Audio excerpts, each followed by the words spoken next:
de l'âge. C'est vrai que l'âge n'est pas un facteur si considérable dans l'académie, mais je pense que tu pourrais également avoir certains challenges ou bien vivre certaines situations différemment par rapport aux camarades dû à ta jeunesse. Toi qui étais donc jeune dans un environnement universitaire et d'ailleurs qui a été envoyé à Chang de ce que tu étais vraiment jeune, comment est-ce Mhm. que tu pourrais qualifier ton expérience voilà, dans ce monde-là, étant très jeune, dans un monde universitaire comme celui de Chang?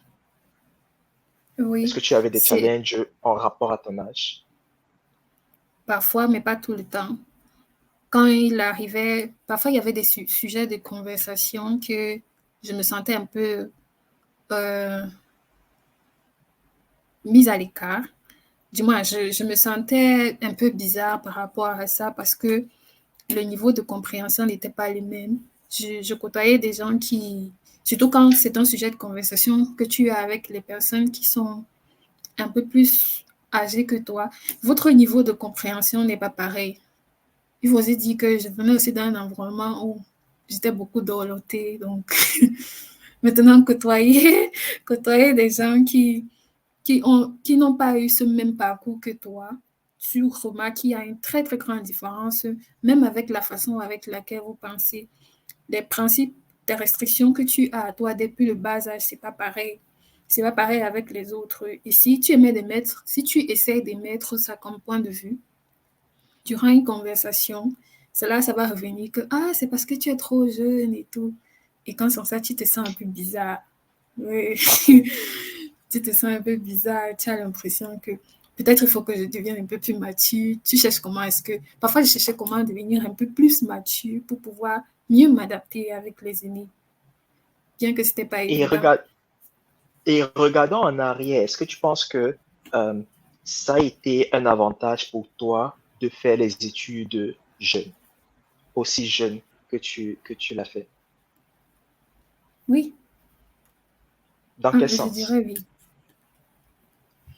Dans le sens qu'aujourd'hui, quand je regarde derrière moi, je trouve que j'ai quand même accompli beaucoup de choses en si peu de temps, ce qui n'était pas commun avant dans les générations qui nous précédaient.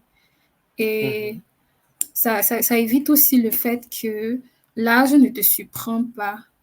Quand je dis l'âge ne te surprend pas, c'est déjà, tu ne vas pas te trouver à un niveau où l'âge va peser et aussi les responsabilités vont peser.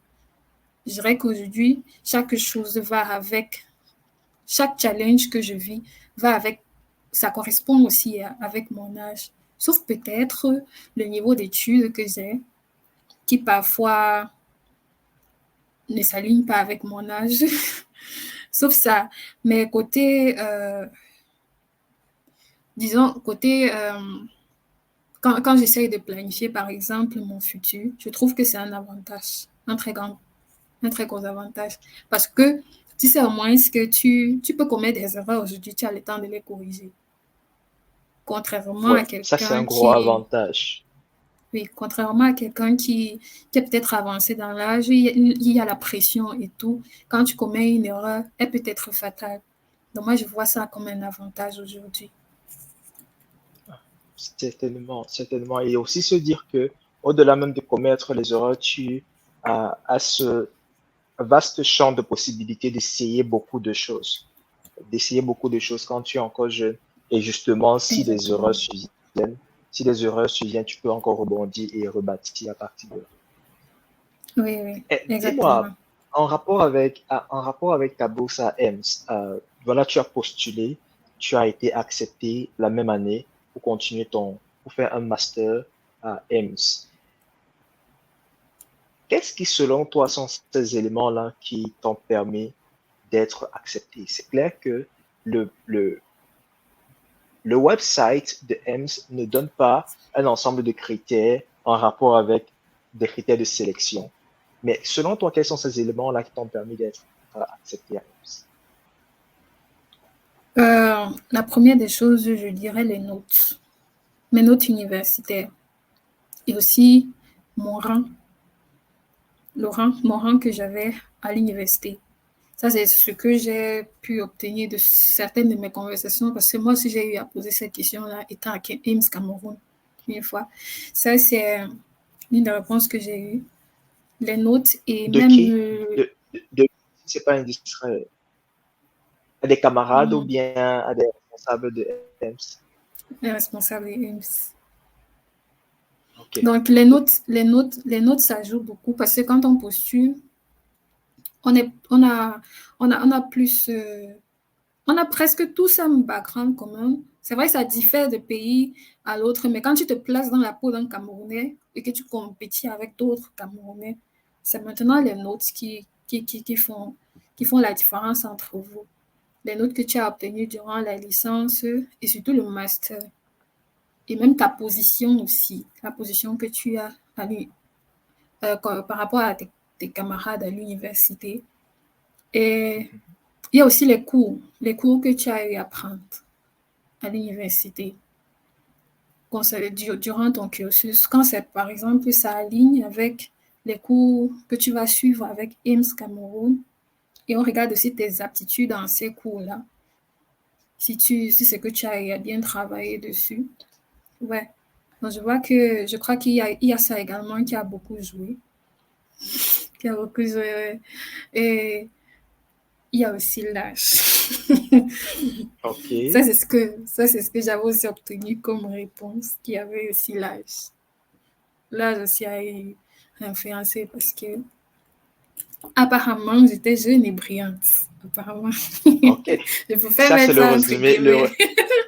Le résumé. Ouais, je dirais que c'est signe d'humilité, mais c'est le résumé parfait. Je n'ai brillante. Mais qu'est-ce que tu penses de ceux-là qui n'ont pas nécessairement eu de très bonnes notes pendant leur parcours universitaire, euh, qui n'ont pas été dans un parfait ou excellent classement à l'université et qui sont âgés et qui souhaitent postuler à EMS? Qu'est-ce que tu donnerais comme recommandation à des profils comme ceux-là? Et pas nécessairement EMS, mais disons de façon générale qui souhaitent juste postuler à des bourses d'études.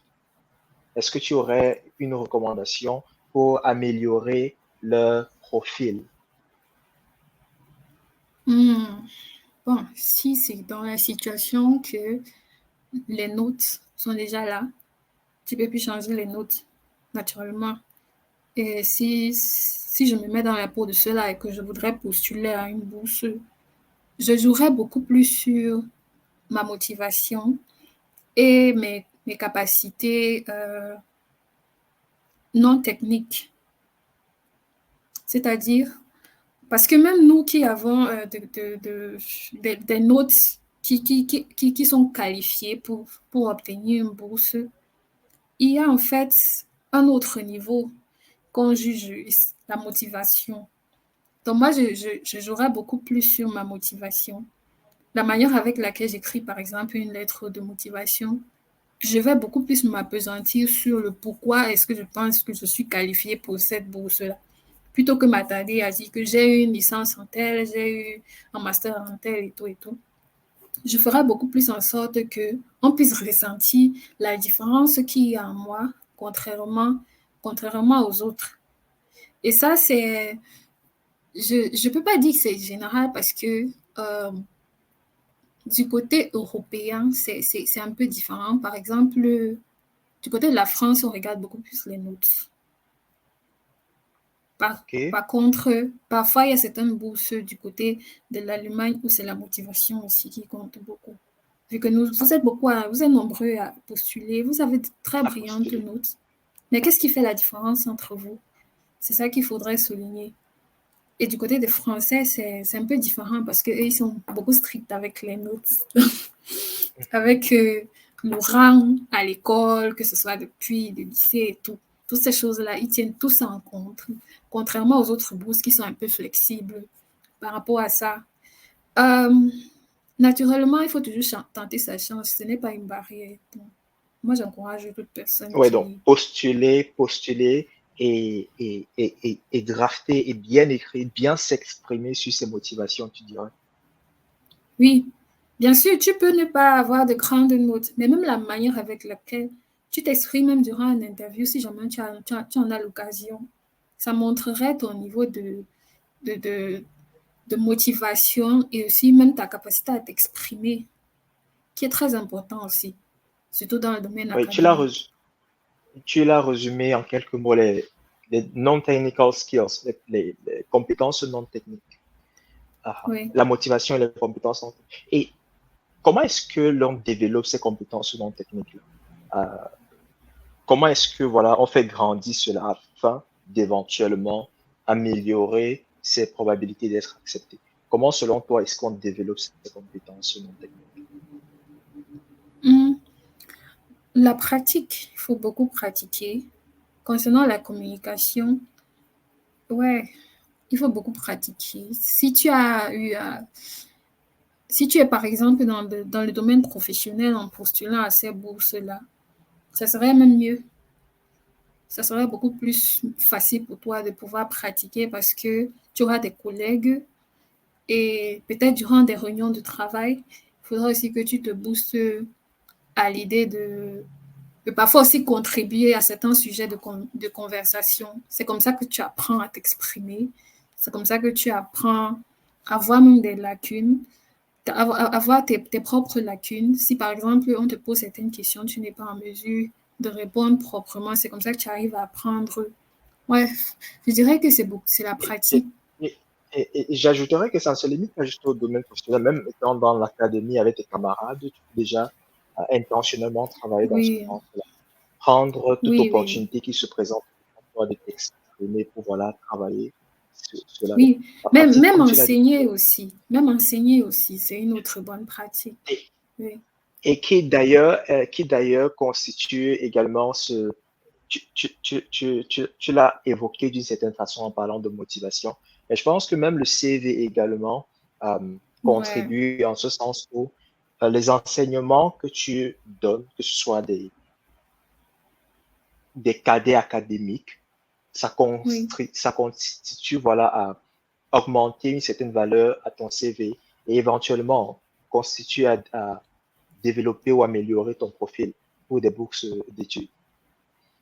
oui, oui, oui. Revenons. Et Oui, je voulais vas-y, ajouter vas-y. autre chose si tu me le permets. Euh, si c'est dans la mesure où tu trouves que tu n'as pas les notes, tu estimes que tes notes ne sont pas suffisamment bonnes et que tu as peut-être un certain axe de recherche que tu voudrais exercer, travailler dessus plus tard, tu peux aussi regarder certains événements qui ont trait à cela, même en ligne, postuler aussi à ces événements-là. Même ta participation à ces événements-là te permettra non seulement de t'exprimer, savoir pratiquer comment t'exprimer, comment aborder les gens. Et on ne sait jamais, peut-être c'est de là que ton opportunité aussi peut venir. Vu que quand tu postules à une bourse, on ne te connaît pas physiquement. Mais imagine, tu arrives à un événement et puis tu rencontres quelqu'un qui, qui, qui a une information comme ça que peut-être tu n'aurais pas trouvé en ligne. Mais le simple fait que vous avez déjà eu une certaine conversation, la personne a son opinion par rapport à toi et peut même t'orienter vers d'autres personnes. Dans la participation Ça aux revient événements encore, aussi. le networking, le networking. Et aussi, disons que contribuer de façon active à ces événements-là, quand tu y vas, c'est pas pour t'asseoir en arrière et juste, suivre l'événement. C'est de partager, c'est de contribuer de façon active et de tisser les relations. Cela, comme tu l'as dit, Oui, ça contribue. Et d'ailleurs, comme tu l'as évoqué, j'en connais qui ont obtenu des bourses d'études juste parce qu'ils ont participé à des événements. Ils se sont bien pointés au bon moment. Ils ont eu à partager quelques minutes de d'une certaine présentation. Et ainsi, des personnes ont été intéressées. Ils ont pris contact à tâche. Ils ont été interviewés pour des bourses d'études.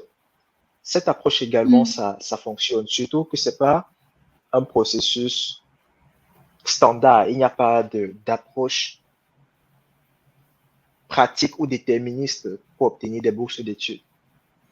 oui. Dis-nous, par rapport à EMS, revenons sur EMS. EMS, qu'est-ce que tu penses que EMS t'a apporté comme plus-value en termes d'opportunités, pas seulement, en termes d'ouverture, en termes de ressources? Qu'est-ce que la bourse de EMS t'a apporté, toi particulièrement?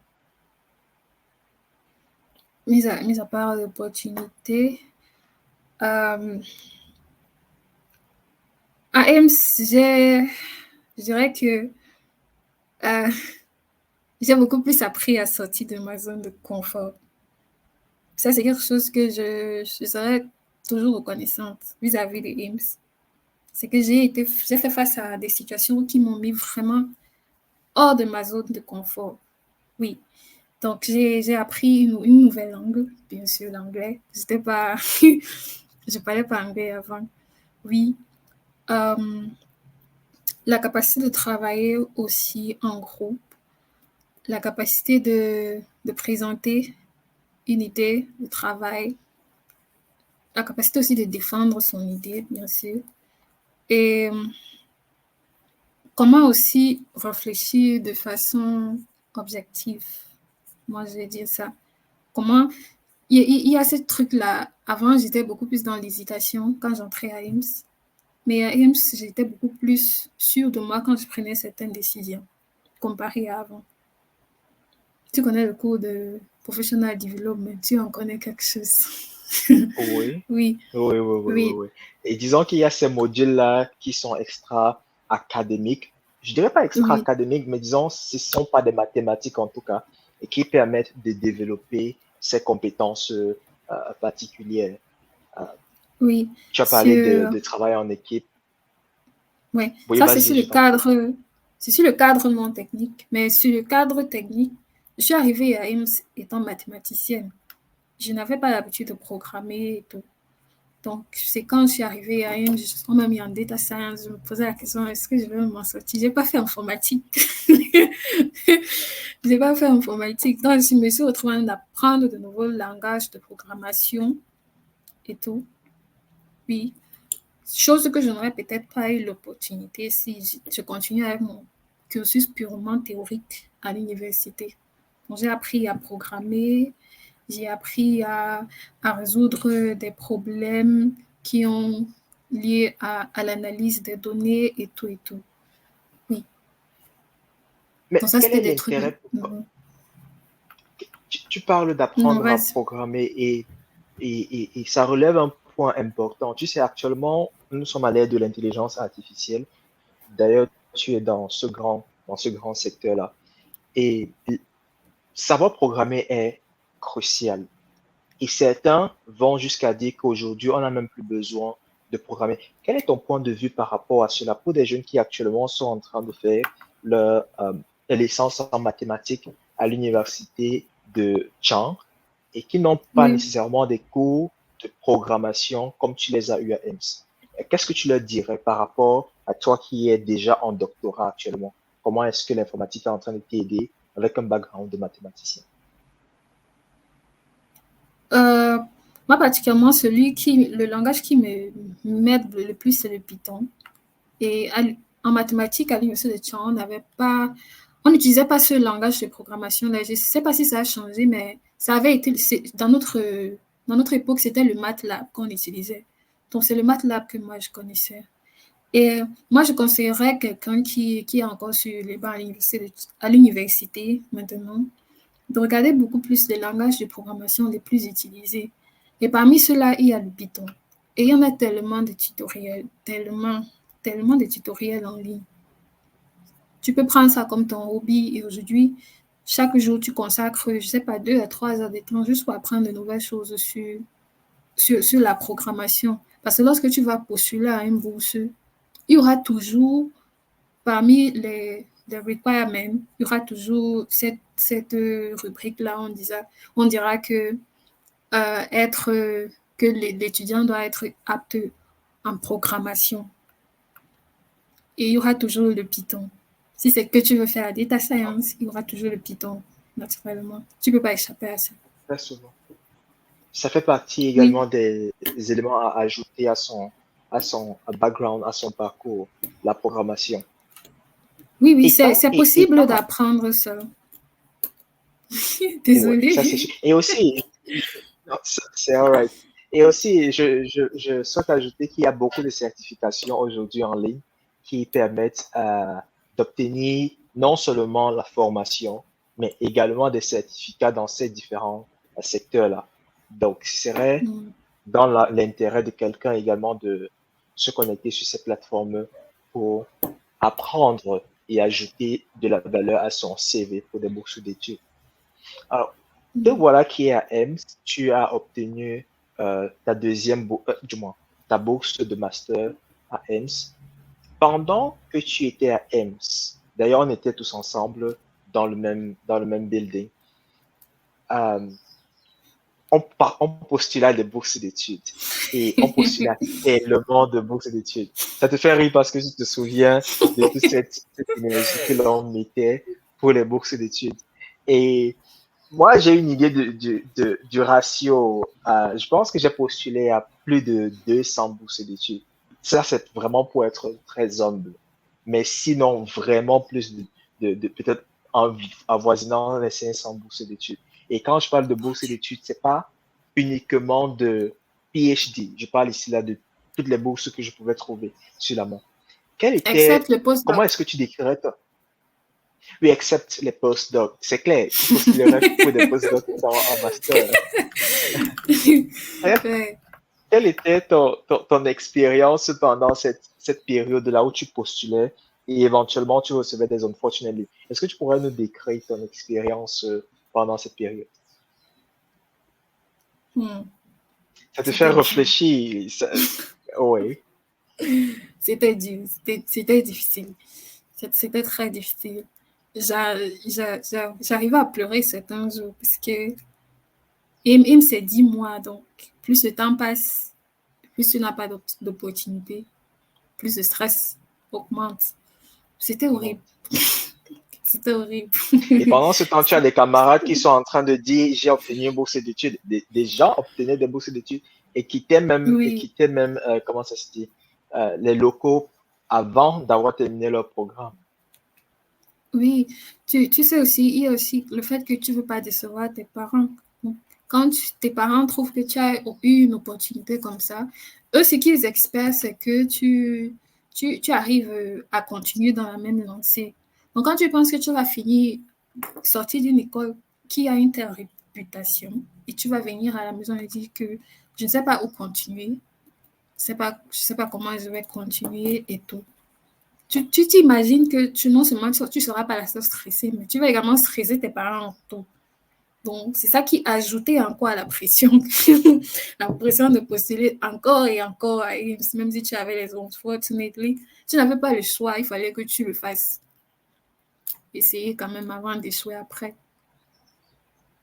Mais au-delà de ce que tu euh, voyais, tout ce stress que tu pouvais infliger aux parents et éventuellement à toi-même, ça te donnait, je présume, c'est ça qui te donnait le drive pour postuler davantage. Mais comment est-ce que tu avais une approche, voilà, pour améliorer, je dirais, euh, ta façon de postuler? En ce sens où tu as certainement des unfortunately, tu as certainement des refus, mais c'est clair que Mhm. tu ne peux pas répéter la même chose. C'est possible que les refus soient justifiés par la façon avec laquelle tu postulais. Comment est-ce que tu pourrais donc, euh, comment est-ce que tu améliorais, voilà, ton profil par rapport à des nouvelles opportunités que tu avais, te basant sur des expériences qui n'ont pas été nécessairement des succès pour toi? Ok. Je vais commencer par souligner une erreur que je faisais. Peut-être, on ne sait jamais, quelqu'un peut se retrouver en train de faire la même erreur. C'est que moi, au départ, quand j'écrivais une lettre de motivation, je faisais fi du fait que les bourses, en fait, elles sont différentes. Bon, pour chaque bourse, il y avait une certaine façon d'écrire une lettre de motivation qui devait différer. Mais sauf que dans mon cas, je changeais les trucs, je ne changeais pas grand-chose. D'une bourse à une autre, j'utilisais la même lettre de motivation. Et je recevais des réjections avec ça. C'est donc après, quand je me suis rendu compte que c'est peut-être ça le problème, que j'ai commencé à m'asseoir et étudier la bourse en question et écrire une lettre de motivation qui s'aligne avec les requirements. C'est quoi en français là? Les exigences. Les exigences ou les prérequis de la bourse. Ouais, de la bourse. Oui. Donc, c'est comme ça que j'ai commencé à corriger. Et même mon CV, j'ai aussi commencé à travailler sur mon CV. Donc,